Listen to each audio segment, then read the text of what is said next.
ভিডিওটা চোখের সামনে আসার পরে বুকের মধ্যে যেন কেমন জানি ধক করে উঠলো। আর ওই জায়গায় না নিজের সন্তানকে কল্পনা করলাম। এই ঘটনাটা ঘটছে আজকে আমাদের মোহাম্মদপুরের চাঁদ উদ্যানে। 9 তলা থেকেই বাচ্চাটা পড়ে যায়, কিন্তু আল্লাহর বিশেষ রহমতে বাচ্চাটি ভালো আছে। বাচ্চাটি জানি না এখন কী অবস্থা, কিন্তু বাচ্চাটার জন্য একদম বুকের মধ্যে যে কী একটা কষ্ট।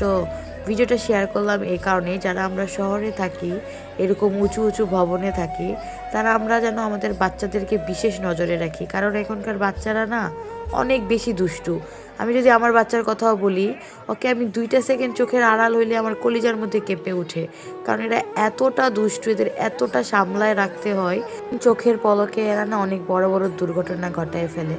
আল্লাহ বাচ্চাটার উপর বিশেষ রহমত করছে দেখেই বাচ্চাটা সুস্থ আছে। নয়তো এই 9 তলা থেকে পড়ে কোনো বাচ্চার এরকম ঠিক থাকা সম্ভব না। আল্লাহ বাচ্চাটাকে সুস্থ করুক।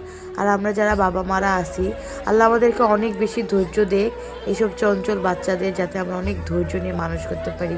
একটা বাচ্চা দুনিয়াতে আসলে কতটা কষ্ট করতে হয় বাবা মাকে, সেই মাটাই বিশেষ করে বেশি জানে। আল্লাহ তুমি এই বাচ্চাটাকে সুস্থ করো। আর ভিডিওটা সবাই শেয়ার করবেন বেশি বেশি, যাতে সব বাবা মারা সতর্ক হতে পারে।